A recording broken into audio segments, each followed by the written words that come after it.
On March 8, 1961, at the Civic Auditorium in Omaha, NE, Oran Z. Belgrave formally became an ordained minister at the age of 9.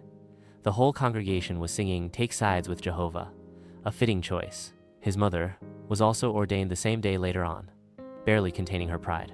The brother spoke to the gathering about faith and courage, about how even a child can lead when God calls him. Oran would always use his gifts for truth, justice, and healing, that he would remain humble and loving, and that he would be a light to all who knew him. Oran's heart pounded with joy. He felt a warmth on his shoulders where the brother's hands rested, almost like a mantle being passed. In that moment, he thought of the boy prophet Samuel from the Bible, who heard God's voice as a child. He thought of King Josiah, who as a boy king restored true worship in ancient Israel. Oran felt connected to those stories, youthful heroes of faith who answered God's call early.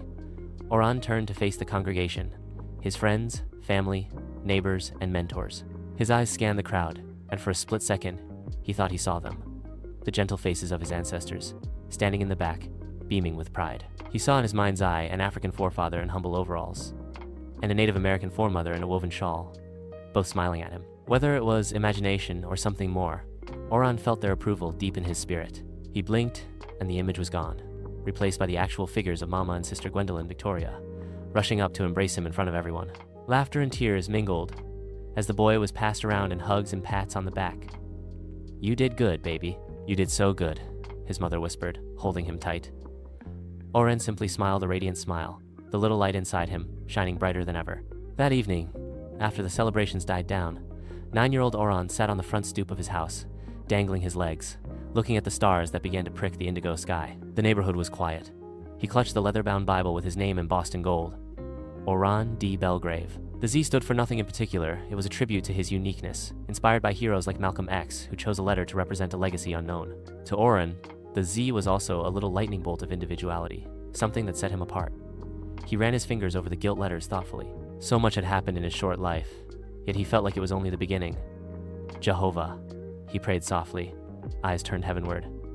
"Thank you for today. I'm still just a boy, but I want to help people, like your son Jesus did. Please show me how.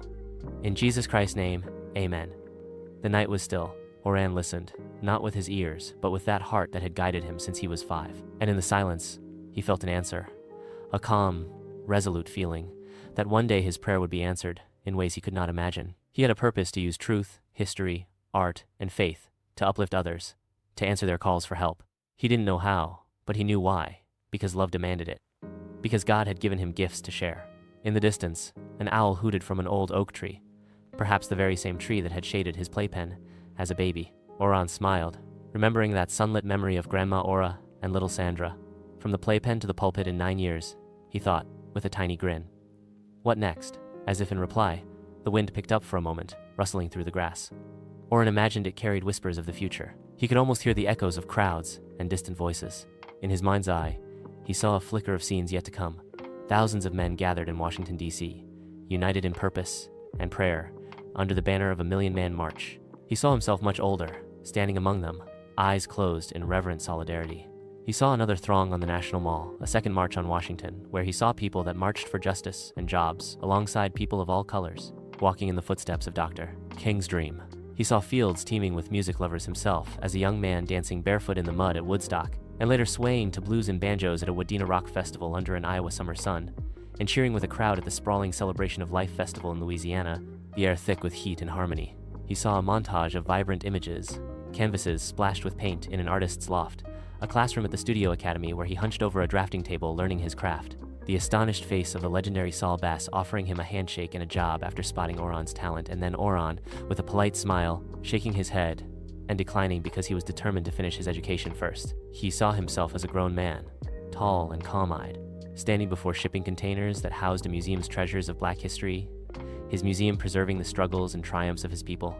He even glimpsed a strange, sleek smartphone in his hand, ringing with a special call, as if fate itself had its own phone number. These visions flashed by like trailer scenes for the movie of his life, leaving Oran breathless. A sudden ring of the telephone inside the house jolted Oran from his reverie. He hopped up and ran indoors as Mama answered. It was a neighbor calling for a bit of help, and of course Oran was already tugging on his coat to go with her and assist.